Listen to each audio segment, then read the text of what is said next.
როდესაც აი ჩვენ კონტრშეტევაში გადავდიოდით, სიმღერით ადგა და წავიდა წინ მას გავყევით. აი ესეც სხვადასხვა ეხლა დაცო თევზაძეს ბევრ რაღაცას ლაპარაკობენ.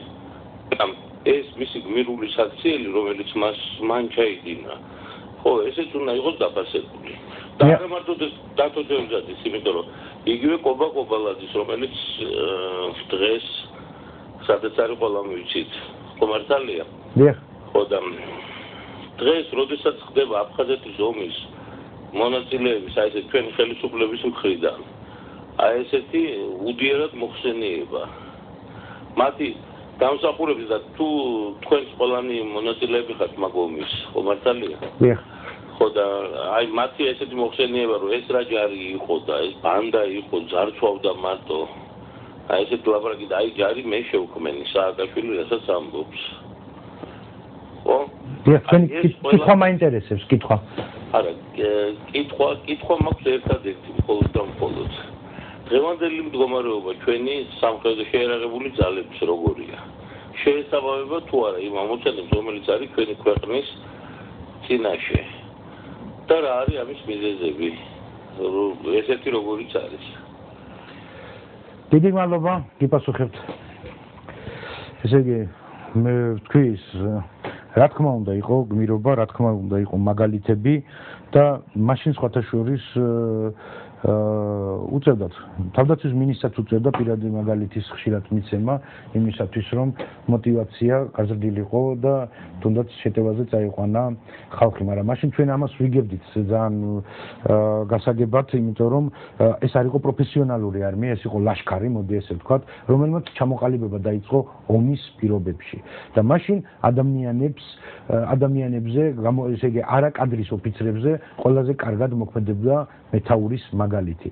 აი ზუსტად ესეთი ადამიანები ჩამოყალიბდნენ მეთაურებად, რომლებიც იყვნენ მამაცნი, რომელსაც შეეძლოთ პირადი შემადგენლობა აეყოლიებინათ, მოკლედ რომლებიც იყვნენ ლიდერები, ასე ვთქვათ, და ამ თვისებების დეფიციტი ნამდვილად არ იყო მაშინდელი შეერაღებული ძალების ხელმძღვანელობაში.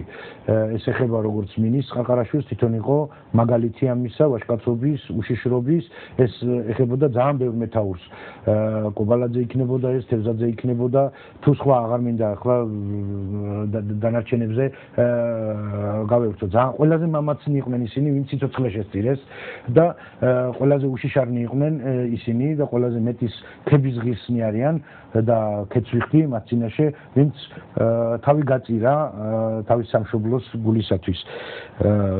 დანარჩენები ვინც სიცოცხლები გადავრჩით, მე ვფიქრობ, ჩემი კრედოა ესეთი, რომ ჩვენ შეგვიძლია ვილაპარაკოთ სხვის გმირობებზე.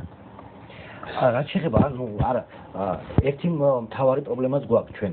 რატომღაც ჩვენი ოფიცრები, რომლებიც დღეს ჯარში აღარ არიან, ისე წყალი ჩაიგუბეს და დუმილს ამჯობინებენ. ეს თვითონ მაგას ემსახურება ახლა, აი ის გახსენებები იმ კუთხით, რომ ერთხელ და სამუდამოდ დაირღვეს ის რაღაცა ტაბუ დადებული აი ამ თემაზე. რამიდან თქვა, ეს ის მიზეზია, ის რომ ჩვენ მახინჯი შეხედულება გვაქვს, რომ ოფიცერი თითქოს არ უნდა შედიოდეს კონტაქტში, არ უნდა ერეოდეს პოლიტიკაში. როდესაც მსახურობს ოსალის თანამდებობაზე, რა თქმა უნდა, ეს პოლიტიკაში არ უნდა ერეოდეს, მაგრამ როდესაც მან სამსახური დაამთავრა შეერაღებულ ძალებში, ის საზოგადოების აქტიური წევრი უნდა გახდეს. საბჭოთა კავშირშიც კი, გაიხსენეთ, მეორე მსოფლიო ომის მერე, უმეტესმა უმრავლესობამ, მხედართმთავრებმა, სხვა ჯარის სახეობების ხელმძღვანელებმა, სპეციალისტებმა უამრავი წიგნი დაწერეს, უამრავი ნაშრომი გამოსცეს. ბევრმა მათგანმა ეს ყველაფერი ასახა არა ნაშრომში დაუშვათ და არა ტრაქტატებში, არამედ მემუარებში ასახა. იმიტომ რომ ეს აუცილებელია. ბევრმა არასწორად შეაფასა, ბევრმა იტრაბახა, ბევრმა არასწორად ჩირქი მოხსო სხვას, მაგრამ თავარია რომ ეს ყველაფერი დარჩა მომავალ თაობას, რომ ის შეცდომები აღარ გავიმეორებთ. და ვიღაცის კრიტიკა ძალიან ადვილია, ძალიან მარტივია. რომ ვთქვათ, რომ აი შევარნაძის ჯარი არ იყო ის უკაცრავად შევარნაძის ჯარი, საქართველოს ჯარი იყო. შევარნაძის გულისთვის იქ ზაროჯინო, ზასტალინა ეგეთი რაღაცები იქ არ ხდებოდა რა, ყველა საქართველოს გულისთვის ილავდა სიცოცხლე. ამ ხელისუფლებას თუ სურს რომ ვიღაცას შეადაროს თავი, ხო? შენ ის უნდა აღწეროს, რას ადარებს თავს. არავის არ აღუწერია, არავის ერთი კაბიკი არ გამოუყია იმისთვის და ერთი თეთრი უკაცრავად იმისთვის, რომ ისტორიკოსებმა მოახერხონ ამ ყველაფრის აღწერა, დოკუმენტური მასალების მოპოვება, მას შემდეგ რაც დოკუმენტური მასალების მოპოვება მოხდება, ამის შემდეგ სამხედრო თეორეტიკოსები ჩაერთვებიან და ამას გაანალიზებენ. ნაბატი ჩავერთვები ახლა ეს მინდა გითხრა რომ არათუ ისტორიკოსები. მე გეტყვით რომ შეიარაღებული ძალების გენერალურ შტაბში არ არის ანალიზი დღემდე ჩატარებული საომარი მოქმედებების. მინდა აცალა იმ გაჭირებულ გენერალურ შტაბს.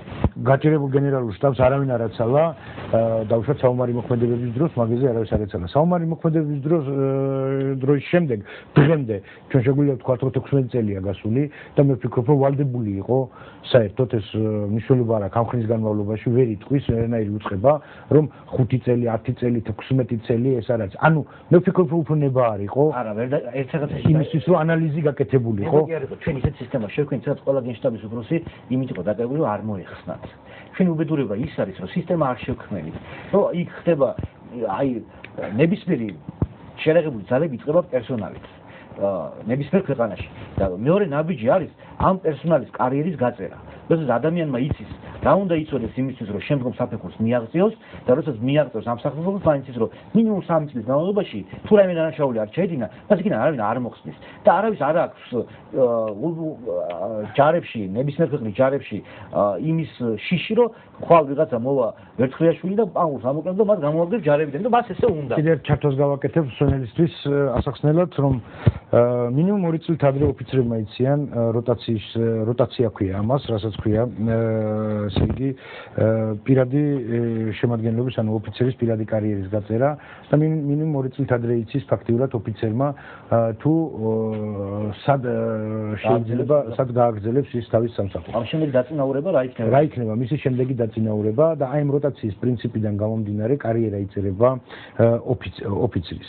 მაგრამ თუ მან არაფერი არ დააშავა დააშავა კი არა თუ დანაშაული არ ჩაიდინა რამე რაც საერთოდ გახდება იმის მიზეზი რომ საერთოდ დაითხოვონ ჯარიდან ამ შემთხვევაში ვიძახი ადამიანმა იცის რა რომ ის არის 2 წლით 3 წლით თუ 4 წლით ასე სხვადასხვა მიდგომა ზოგი არის კონტრაქტი ფონდება მაგალითად რომ 12 წელი ან 8 წელი იმსახურებს ის შეერაღებულ ძალებში რაღაც წოდებამდე ის განვითარდება ის შეიძლება გახდეს კაპიტანამდე და კაპიტნის ზეით ის უკვე თადარიგში მიდის ან მაიორამდე ან პოლკოვნიკამდე ძალიან იშვიათი ხდება გენერალი სხვათა შორის ეს დასავლეთის მოდელებს ხსნიან მსმენელისათვის და ადამიანებმა იციან მაგალითად იცის ნორმალური ქვეყნის ჩამოყალიბებული სახელმწიფოს გენერალურ შტაბის უფროსმა რომ 4 წლით რომ არის ის არჩეული ის 4 წელი იქნება იმ თანამდებობაზე და მან უკვე იცის რომ იმ თანამდებობაზე რა აქვს გასაკეთებელი და ის უკვე ცდილობს რომ აი ეს გასაკეთებელი ბოლომდე ამოწუროს.